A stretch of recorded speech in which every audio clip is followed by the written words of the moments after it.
안녕하세요, 반갑습니다.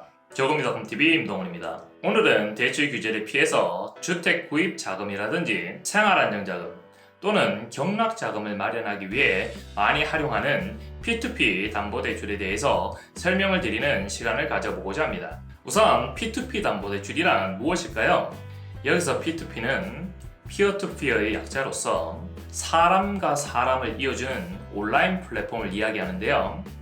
당연히 여기서 이야기하는 사람은 돈을 빌리고자 하는 금융소비자와 돈을 빌려주고 이자 수익을 얻고자 하는 소액 투자자를 일컫습니다. 그렇다면 P2P 담보대출은 금융소비자와 소액 투자자를 온라인상에서 연결해주는 온라인 플랫폼을 매개로 하는 대출을 의미하겠죠. 크라우드 펀딩의 담보대출 버전이라고 생각하면 이해하기 쉬울 거예요. P2P 담보대출의 대출이 이루어지는 과정과 수익 구조를 살펴보자면 금융소비자가 P2P 업체에게 주택담보대출을 의뢰하면 P2P 업체는 해당 물건을 검토 후 홈페이지에 게시하여 소액 투자자를 모집하게 되고 소액 투자자 모집이 완료되면 모집된 자금을 금융소비자에게 대출해주게 됩니다. 이후에 금융소비자는 이자를 매달 P2P 업체에 납부를 하게 되고 P2P 업체는 이자를 수령한 후 그 이자를 소액 투자자에게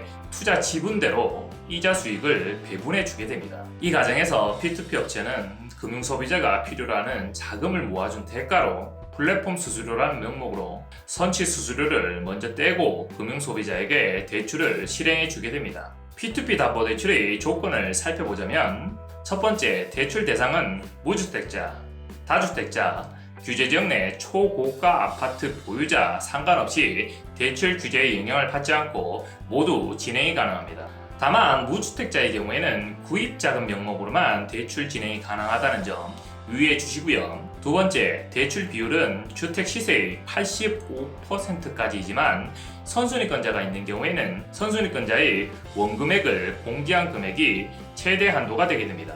대출을 해보신 분들은 잘 아시겠지만 일반적으로 선순위 대출이 있는 경우에는 선순위 대출의 원금이 아니라 근저당 설정 금액을 공제한 금액이 최대 한도가 되지만 P2P 담보대출의 경우에는 선순위 대출의 원금을 공제한 금액이 최대 한도가 되기 때문에 일반 미금융권의 후순위 담보대출 LTV 85%보다 훨씬 높은 한도로 대출을 진행할 수 있다는 장점이 있습니다. 세 번째, 최대 한도 금액은 10억 원까지이고요. 네 번째, 명목상 대출금리는 6.9에서 19.9% 사이이지만 저희가 직접 대출 진행을 해보면 10% 내의 금리가 나오는 경우가 많았고요. 다섯 번째, 대출 기간은 1에서 3년까지이지만 3년까지 대출 기간을 설정할 수 있는 P2P 업체는 드물고요. 보통 최초에는 1년을 대출 기간으로 정하고 이후 1년 단위로 연장이 가능합니다.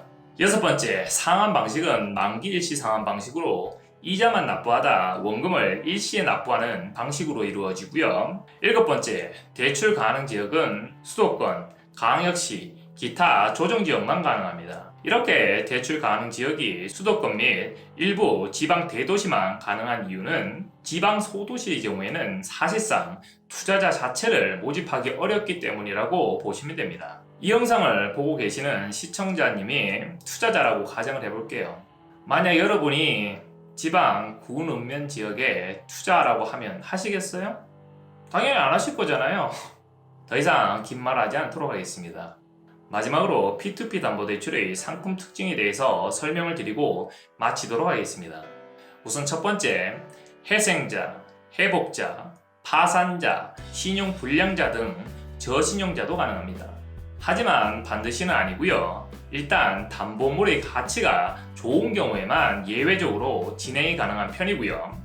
두 번째, 주부나 무직자 등 소득 증빙이 불가한 경우에도 진행이 가능합니다. 내가 만약에 직업도 없고 국민연금이나 건강보험으로 소득 인정도 안 되고 신용카드도 사용하지 않는다고 하면 담보물이 있다고 하더라도 소득 증빙이 불가해 제도권 금융사로는 대출 진행이 어렵기 때문에 어쩔 수 없이 P2P나 대부업 담보대출로 진행할 수밖에 없습니다.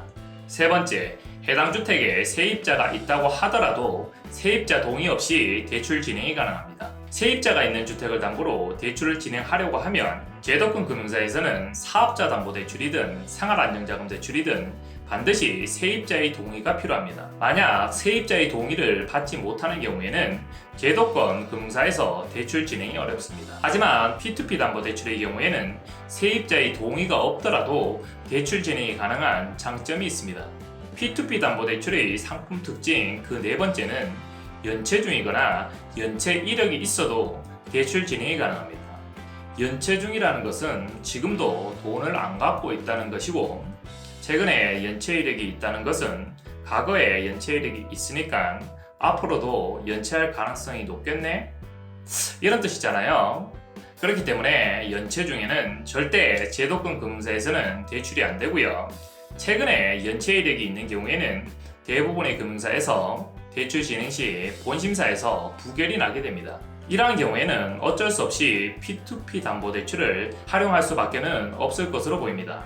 오늘 이 시간에는 P2P 담보대출의 진행 과정과 수익 구조, 대출 조건, 상품 특징 등에 대해서 간략히 살펴보는 시간을 가져보았는데요. 만약 P2P 담보대출에 대해서 이해가 안 되시거나 더 궁금한 점이 있으신 분들은 업무 시간 중에는 유선전화 1670-8831로 연락을 주시고요.